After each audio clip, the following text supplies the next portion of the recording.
Alright, welcome back to season 6 of our show, and today it's meatloaf. We're showing you the best way to keep this moist and juicy, whether it's out on the smoker or in the oven. Let's show you how to get this done. Alright, the first thing you're going to need for a great meatloaf is a great cut of meat, because the meatloaf starts with a beautiful cut. Now, people buy meat in the supermarket and it's already ground down, and you really don't know what you're getting, so the first thing you want to do is grind your own meat. I got 2 chuck steaks here, equaling 9 pounds of meat total. So the first thing I'm going to do, I'm going to salt these. Because when you salt them first, you'll know exactly how much salt is going into your food. So you would salt this as if you're going to eat this entire steak by yourself. So if you feel you have enough salt on here, if you were going to have this by yourself, then you know when to stop. Alright, so we got that done like that. Now all I'll do is just half it down the middle, and I'm going to pick up what's on my cutting board. Just like that. I'm going to cut it again, and now we're going to cut this so it goes down into the grinder easily. So I'm just going to cut pieces like this. And all that fat that's in there, you got to leave that. That fat's your friend. Now, there's some bad fat on here. Like you can see this fat here. If you have a grinder, this is going to get caught up in your grinder. So just take your knife and come down the side and get that off. And then later on, you can clean up these little pieces. I'm going to move this off to the side. You can clean up these little pieces like this. And just kind of take your knife and slide it off. See that? So you're not wasting the meat. Just going to take your knife and just clean that up. And I'll get this nice piece of meat off right here. There you go. And now you're stuck with that piece of fat that was no good. And now look at that. That's clean. Now you have all the meat. So take your meat and off to the side. And each time you cut, you just got to look down the meat. And you're going to look for any bad fat. But most of the fat that's on here, you want to keep on. This is a beautiful chuck. And I always use a good chuck steak. See, here's that piece of fat again that's on here. So most of the time you could just kind of pull it off. But I'm just going to use my knife just to kind of slide it off the meat. And there it is. And just slice down. I would say those are the only pieces of bad fat on this entire cut. They're the ones from the outside. But look at that. You want to keep all of that. And believe it or not, when you buy meat from the supermarket, see this little bit of fat here? They actually add fat to that package. Because this chuck steak by itself, you would think by cutting this up, it would be about 70% lean. No, it's not. Right now, this is about 80% lean, this piece of meat. That's with all the fat included. So they actually add fat in the supermarket to this, and it's usually pieces of fat that you don't want. So by grinding your own meat, you're always better off. So we got these guys. All right, I'm going to finish cutting this up and cutting the other one up, and then we're going to meet you onto the grinder. Show you how to grind this up, so stick around. Don't go anywhere.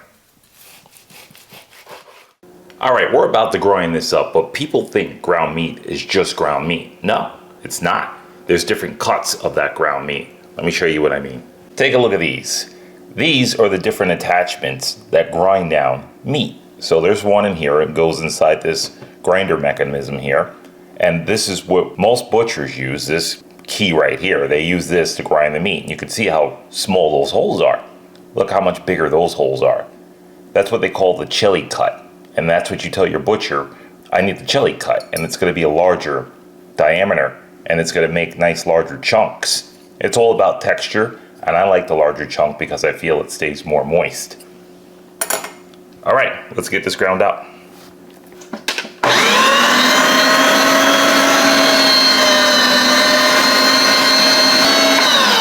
Now take a look at the texture in here. You can see how bigger the pieces are coming out. See that? Almost like steak. So that's what you want to do. You want the bigger mechanism on here, and you want the larger pieces to come out of here. And again, it's called the chili cut, and that's what you want. All right, we're gonna get this ground up and we'll meet you right back here. Stick around, don't go anywhere. All right, so we got our meat ground down. It's in the fridge. We salted that meat. Now we can go with a variety of different flavors, and you can determine what flavors you want to put in your meatloaf, because there's several ways how to make meatloaf. And today we're just going to show you my way. Let's show you what we got. All right, so what you're going to need for this, you're definitely going to need some eggs. So I've got 3 beaten eggs here. I got some black pepper. Don't forget, we salted it, but we didn't pepper it. Garlic. That's crushed garlic here, about 6 cloves. Red onion, bell pepper. I got a red, I got a green. I got some sage over here, and I have some curly parsley here. You could use Italian parsley. You could use a variety of things. You could switch it up and use celery or anything. Any vegetable that you guys like, make it yours. All right, so the first thing that I'm gonna do, I had some stale bread sitting around the house, and this is a great way to use your stale bread because I need breadcrumbs. So I'm just gonna take this, just go right down with it. And we're gonna get this into our food processor. So don't throw away your bread because it comes in handy. This bread's been sitting around for about 2 weeks and it's hard as a rock. So just like that, make sure it can go into the unit. We're gonna get it in. Now I need about a cup like this of breadcrumb.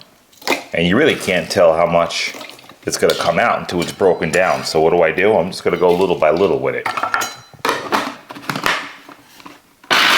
Just pulse it. And when you get to the point it's good, it looks like that. All right, let's take a look at that. Looking right.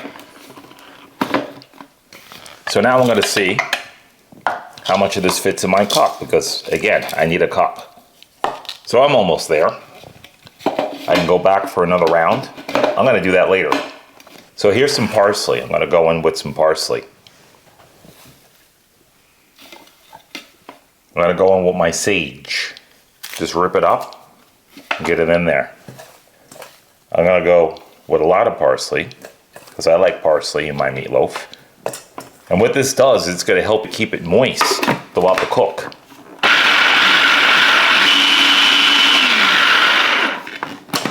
All right, there we go. And that's how you want that to come out.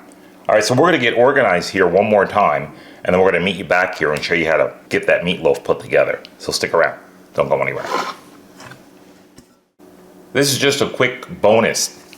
This is the curly parsley that we cut up. So just put this in the breadcrumb, just a little bit, because you don't want to really wet the breadcrumb down. So if you're ever making a recipe where you're sprinkling breadcrumbs on top of something and you want it to look pretty, just put it in there just like that with the rest of the breadcrumbs that you've already crushed down. Lock it down.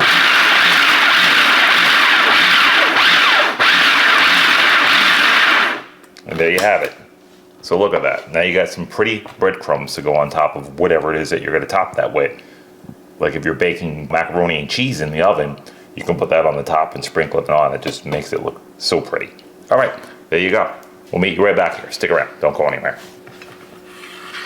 All right, we're ready. Time to assemble our meatloaf. I just want to show you those pieces that they came to the grinder, and take a look at those. They're a lot bigger than what you would find in regular hamburger meat. So let's just get this turned over, because you're going to need that room to work with. And this is where you're going to get your hands in here. All right, so the first thing that I'm going to do is I'm going to go in with some black pepper.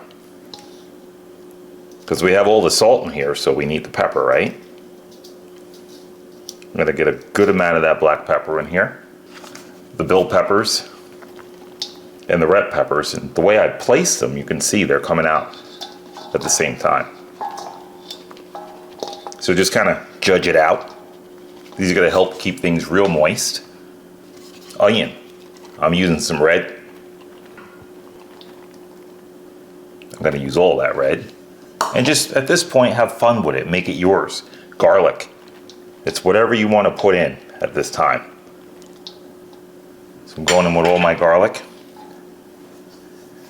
bit of the parsley. Good amount of that. I'm gonna use it all up because I ratioed out. And here's that breadcrumb, see? So I got one breadcrumb here, and this is the breadcrumb, the last breadcrumb that I made with the parsley in there. So we're just gonna go in with the breadcrumb.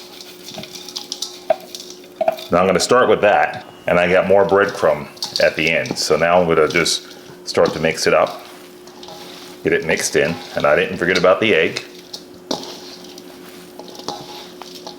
So just get all that incorporated first before you go mushing it up.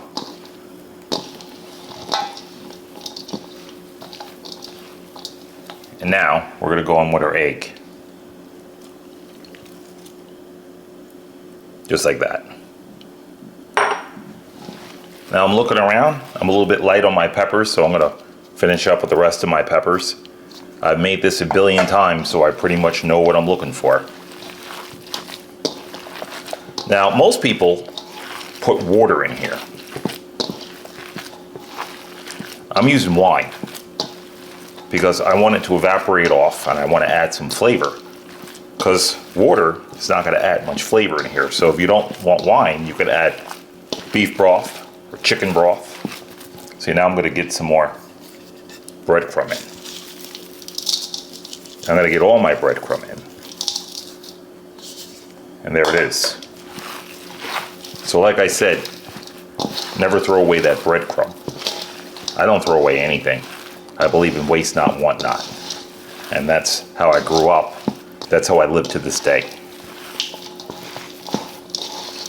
All right, so this is gonna get a lot more moist when all the water releases out of the vegetable.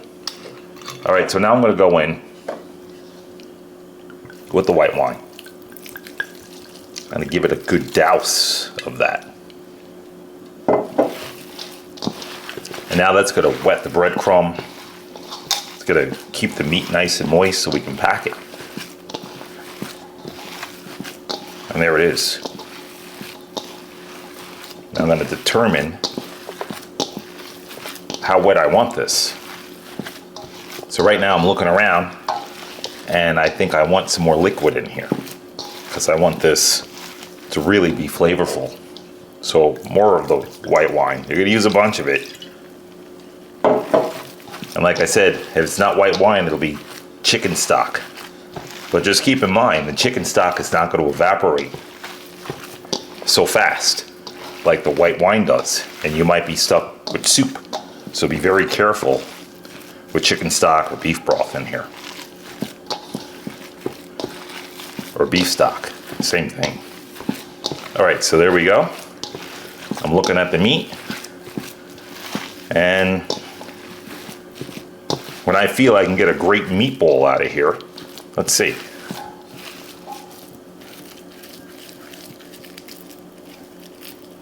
We're good to go. So there goes my meatball. It's gonna make a good meatloaf. I'm gonna get cleaned up and show you how to get this onto a pan. So stick around, don't go anywhere. All right, so now our meatloaf is ready to go into the oven, but first we gotta put it on a tray. Let's show you how to get this done. All right, so the first thing I did, I never took the meat out of this bowl, the bowl that I showed you how to mix everything in. So what I did was just basically form this entire thing in this bowl. But now, what's the problem? How do you get it out of here? If you lift it up, it's gonna break, so we know we can't do that. So this is a very easy way to get this done. So the first thing we're gonna do, I'm gonna move this off to the side. Parchment paper. Put a decent sized piece of that. Take it, put it down on the board, just like that. Now we're gonna take our meat and we're gonna oil the sides of the bowl, like this. And basically get the side that you really want that meat to come out on. So I'm gonna go back and forth with it just a little bit. I'm gonna go over here. I'm gonna rock it some more, just like that, and just get it to the point where I can spin it around in the bowl. And now that I get it to the point where I can spin it around, kind of go about there with it. Make sure the oil gets up here. I'm going to make sure all the grease from the meat makes this smooth. All right, now I'm going to turn my board off to the side. And here we go. I'm going to slide it out right onto the board. How simple was that?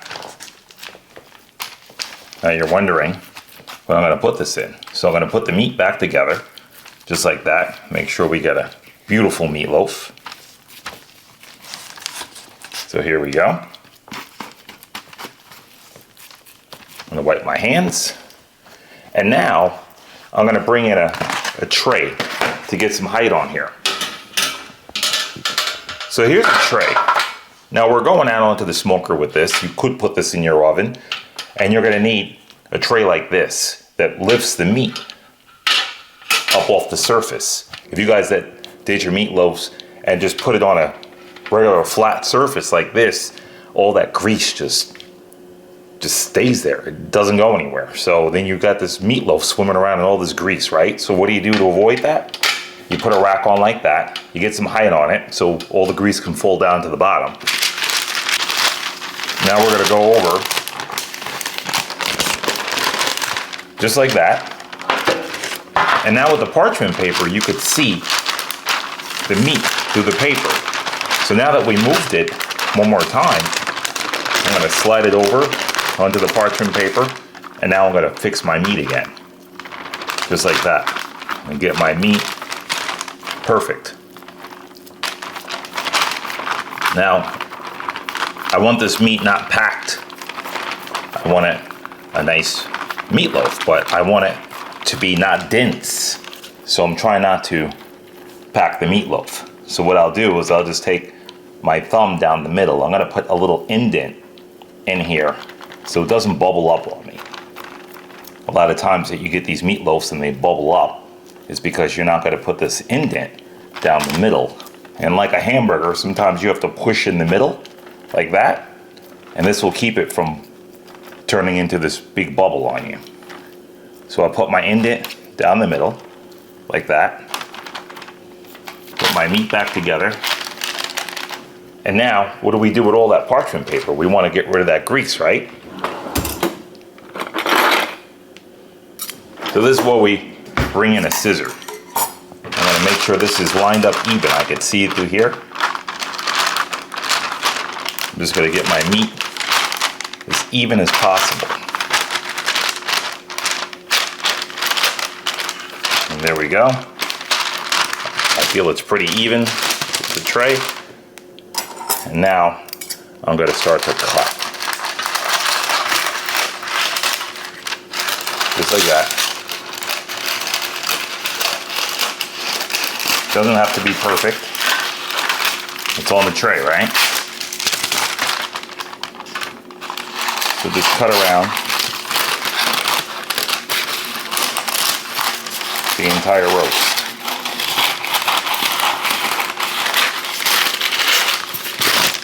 Alright, there we go. So now let's just neaten it up a little bit.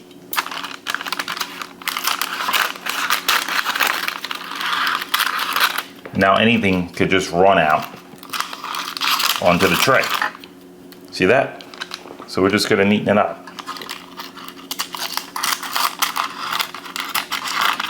Just like that. And when it's cooked, you don't have to worry about getting it off because you could lift the entire rack up. And just, we're going to leave this under here just like that. This way we can grab it a little bit and we'll have something to get this off of. And that's it. But all the grease will run into this from there. I'm just going to get this little side and that's it. I'm going to go fire up my smoker, put this back in the fridge for a little bit, and we'll meet you back here, so stick around. Don't go anywhere. All right, 280 degrees until this is done. In the smoker we go. All right, I'm putting my tray and everything in. Just like that. And we'll see you back here. Stick around. Don't go anywhere. All right, with every great meatloaf comes an excellent side. We're doing roasted potatoes today. Let's show you how to get this done. All right, so we're roasting up some red potatoes. Those were the same potatoes that you guys saw earlier sitting on that board here. We just cut them up. Along with that, we've got some beautiful pearl onions. You don't really see these anymore. People don't use them anymore, but back in the 70s, 60s, these were a really big thing to put on side of a roast or anything like that. We're doing them today with potatoes. Let's show you how to do it. So I'm gonna bring in a bowl, big mixing bowl. Let's get all these guys in there. Now first you're gonna kind of determine what you need potato-wise for this pan. So I'm looking at this pan. If I go overboard, I can always do another roast tomorrow. But right now I think I'm just gonna leave it just like that. I'm gonna go in with some avocado oil. A good douse of that. You really want a lot of the avocado oil. We're roasting these at about 425 degrees, so you need a good oil to withstand that. The avocado oil will do that. That has a smoke point at about 520 degrees. All right, this is a rub I made. I call this my potato rub.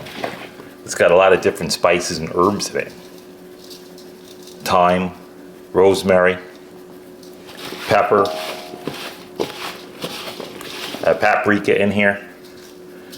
Trying to remember what else because I make a lot of different rubs, and this one was sitting around for about a week and I added a few more things to it.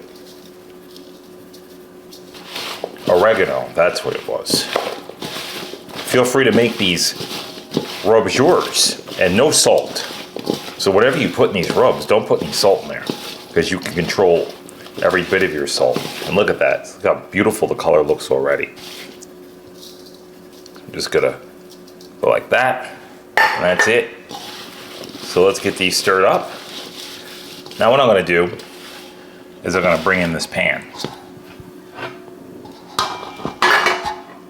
And I'm gonna start to get some of these potatoes in here because I wanna put these onions in here too. So I want a nice even mix. So we go like that, get some onion in. See it come together? Now you know what I mean, right? We'll go like that and get some more potato in. Till we got a pretty even layer of both. So we'll just park these nice onions around. And now you got a pretty even layer of potato to onion ratio. I'm going to use all my onions and just feel it out. Literally. Alright. How's that looking? And just kind of eyeball it. See what you need on this side. And you're going to turn these anyway, so it really doesn't make a difference. Alright, now like I said, there's no salt in here, so we're going to have to add some. So let's get a touch of that salt in there. This way it's there. And from here, we're going to go more avocado oil. This way they roast up beautiful. All right, there it is. And the rest of these we can put away and save those at a later date. But that's about what I want for tonight. All right, 425 degrees. We're going to get these in the oven. That meatloaf has got about another hour and a half to go. At that time, it gives me time to roast this, make a salad, and we'll meet you right back here. So stick around. Don't go anywhere. All right, we're using the top shelf. And make sure you put it on the top rack because the heat's going to bounce off the top of the oven and toast those up nice. If you put them on the bottom, they're not going to brown up. We'll meet you back here 45 minutes. Stick around. Don't go anywhere. All right, time to check on this. Whew. And she's smoking up good. Look at that. Now I'm gonna go by feel. And the way I'm looking at it, it's probably right now somewhere around 125, somewhere in there. And I can see the juice running out of it. See the juice? And you can tell by the color of the juice. So you don't have to poke this thing or probe it because you can tell by what's running out. It's about 130 right now. And we're gonna take this up to about 160, 165. All right, we'll see you back then. Stick around, don't go anywhere. All right, that meatloaf is smoking away, or potatoes are in the oven, potatoes and onions. Next, we're gonna show you a beautiful salad to bring all this together. Let's show you what we're doing.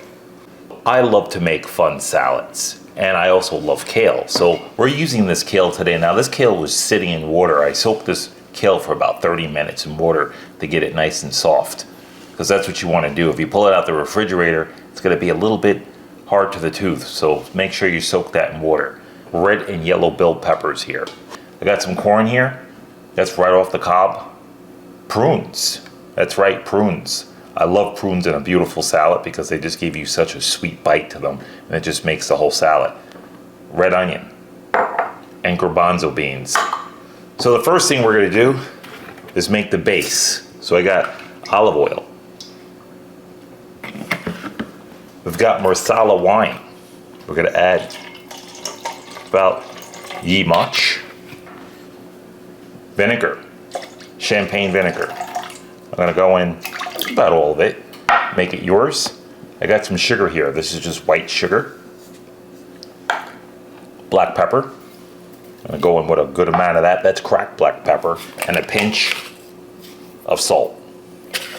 Now I've made this several times, so I kind of know my ratios, but you guys can experiment and make it yours. We're gonna give that a good whisk and bring that together. And give it a good whisk because that marsala's in there, so you're gonna need to really whisk it up real good to really emulsify it. All right, good. So now we brought that together. Let's give that a taste.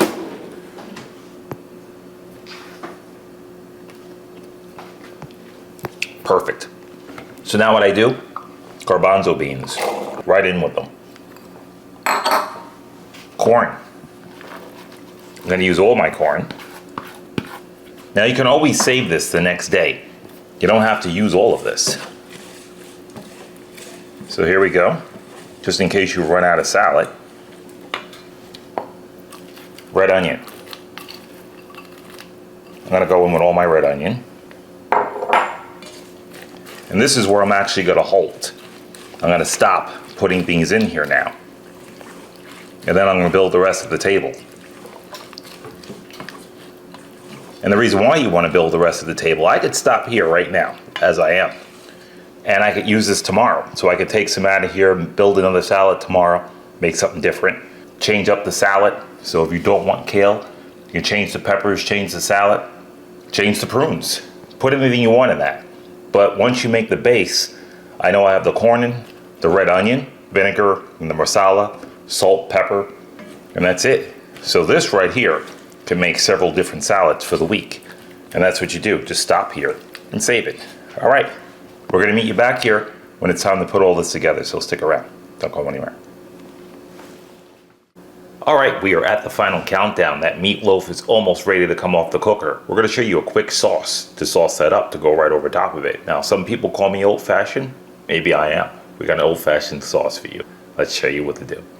All right, what you're gonna need is a little tomato paste. So we're gonna start off with a little tomato paste in here. Now, you could go all ketchup, but what I find is by using all ketchup is it gets real sweet. So we're going a little bit on the mature side, and we're gonna take away that sweetness. You're gonna need some Liam Perrins. This is Worcestershire sauce. So we're gonna go in with just a touch of that. You're gonna have to taste this, see how you like it. And here is the ketchup. Yep, that's the kicker on it. All right, you gotta put some horseradish in here. As much or as little as you guys like. I like a lot of horseradish, so I'm gonna go a little bit more on there. And then I'm gonna get this mixed up.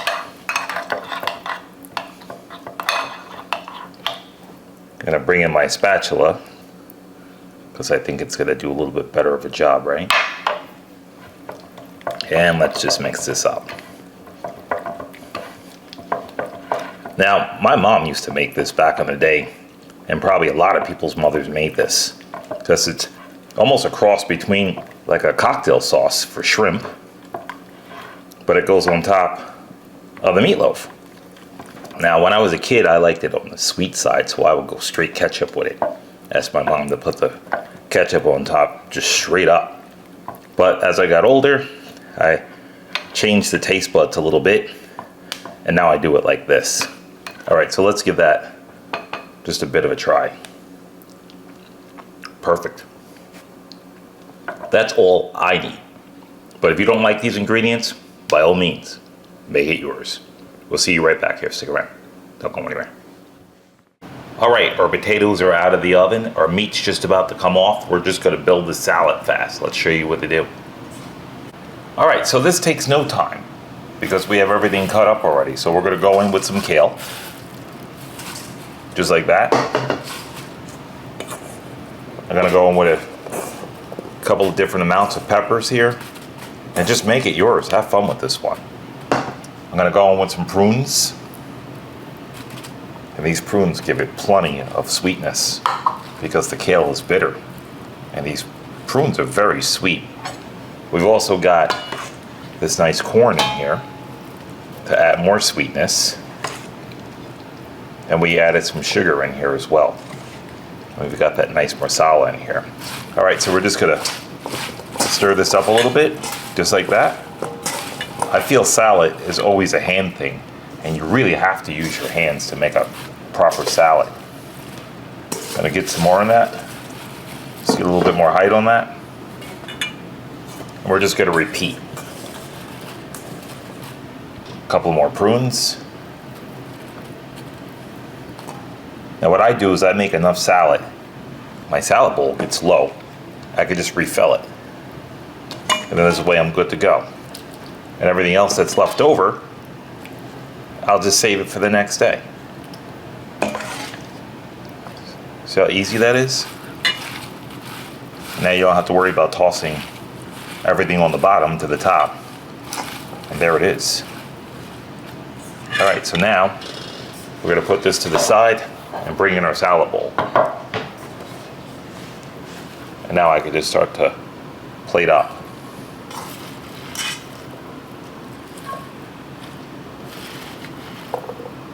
And everything's mixed up for you, so you could just make it look beautiful. There it is. Can't go wrong with this, right? You can see all the corn.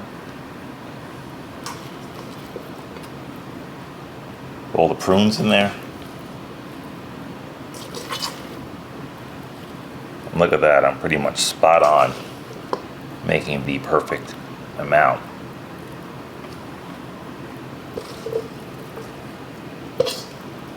There it is. A beautiful salad that we just made up out of the blue. All right, we're gonna get organized. And we're gonna show you that meatloaf. We're gonna pull it, glaze it, stick it in the oven, and we're ready to plate up, so stick around. Don't go anywhere. All right, time to pull this. Look at that. Now I'm gonna let this carry over and rest some more. But you can see everything dripping down into that tray right there. And that's what you wanna see. I'm gonna let this rest for about 20 minutes and let it carry over. And we'll meet you back here. Stick around, don't go anywhere. All right, it's time to sauce our meatloaf. Now we're putting this under the broiler in the oven. So we took it off the smoker. We have it on the table here. It rested just for about 10 minutes. Now I'm gonna glaze it, let it cool down a little bit. I'm gonna hit it with some sauce, and then it's gonna go underneath our broiler, as we'll show you. So let's show you how to get this done. All right, so we're gonna get our sauce on. Get a good amount of that on there too. And without pushing down hard, you're just gonna get it sauced up. Just like that. I like a thick coat on this.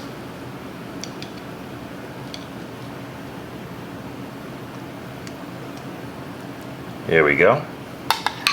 You always want to get it when it's hot. See, this is why you have that tray underneath, so it catches everything. And I'm going to put a little bit more on the ends. Just like that. And the rest of it, I'm going to put right on the top. There we go. That's it. Under the broiler, 5 minutes, not even, maybe 3. I'm gonna put it on the lower setting of the broiler and just wait for it to bubble up and look beautiful. And there we go. We'll see you in the broiler. All right, so it's under the broiler. That's the top portion of your stove right here. And we're just gonna get that sauce on top just nice and thick. As you can see, that coating on there has just become nice and thick on there.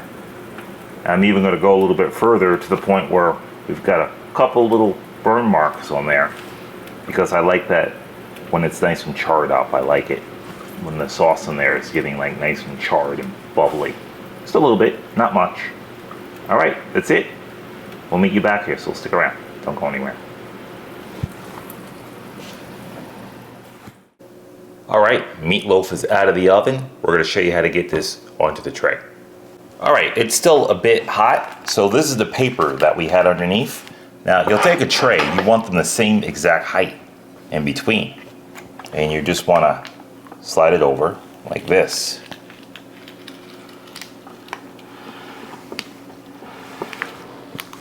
Just like that.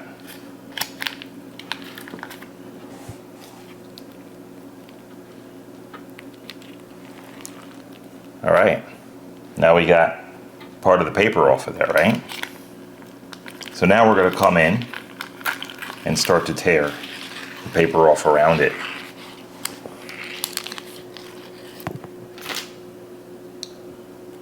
It's gonna look a little bit messy for a second, but trust me, it'll get off of here.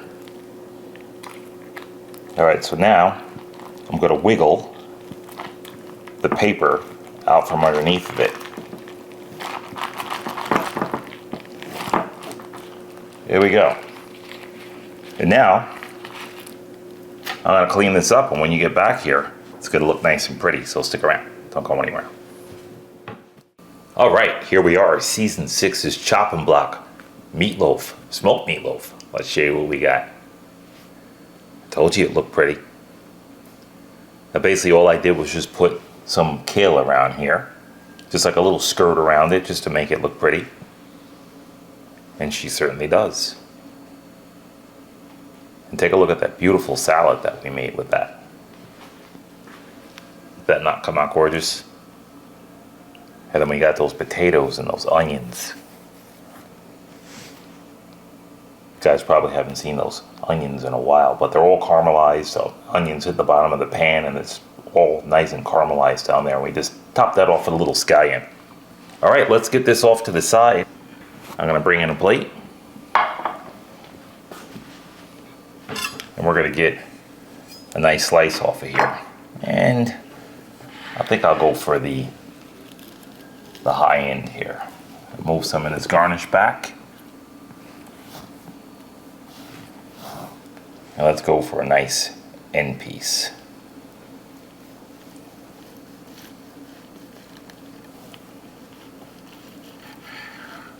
Gotta show you guys this. Look at that. That is perfectly cooked. Let's move this onto the plate. Now I love the end pieces, and I'm even gonna do another piece here as well too, because I don't think an end piece is gonna cut it. So let's just pull that out.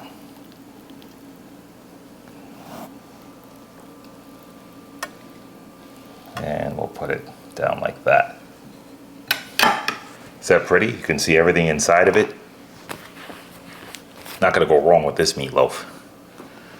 And we're gonna get some potatoes onto the plate. And look at these nice potatoes and onions.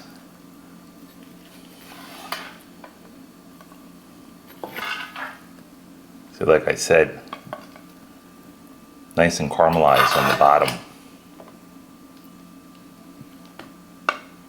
can't go wrong with this. I'm gonna bring this back over. And now I got a little sour cream here. I'm gonna put just a dollop of sour cream in the middle there. Just like that. And some pepperoncinis, because I love a great pepperoncini. Let's just get those onto the plate. And then we're gonna take a piece of the garnish from the meat and just stick it on top, just like that, like a little flower on top. And there you have it. All right, I'm gonna spin this around so you guys can see what I'm looking at. That, and that was my look right there. But I think you guys had a better angle. So I'm gonna turn it back around again. Right there. And I think that would be the angle. All right, let's show you the salad. This has got all those beautiful prunes inside. Nice kale.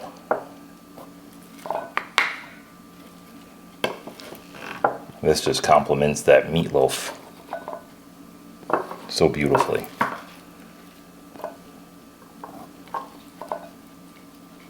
There we go. Get some more of those veggies on there.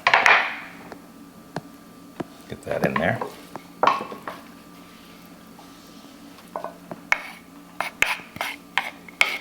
All right, just gotta get a little bit more height on here.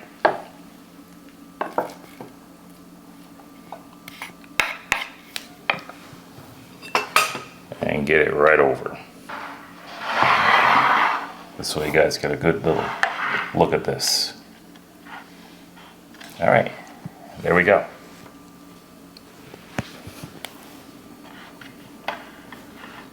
Let's get into it. See how tender that just cuts?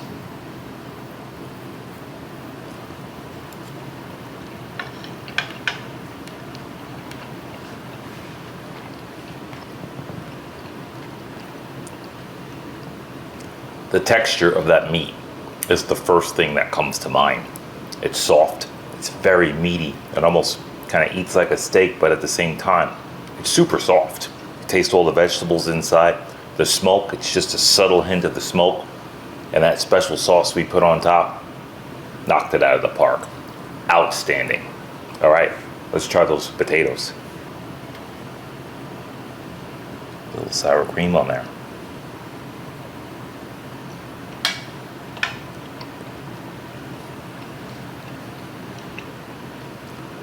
I think when you taste pearl onions, the taste is just so old-fashioned alongside of those potatoes and the crispiness of the potatoes from the bottom of that cast iron pan.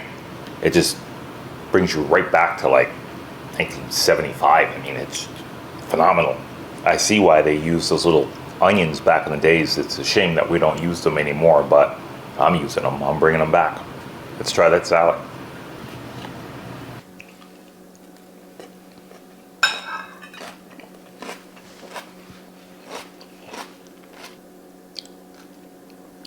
Kale and prunes, truly the bittersweet old-fashioned salad.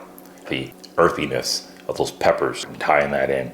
You need that sugary vinaigrette in there, the marsala. You taste a hint of that in the background, but not too much.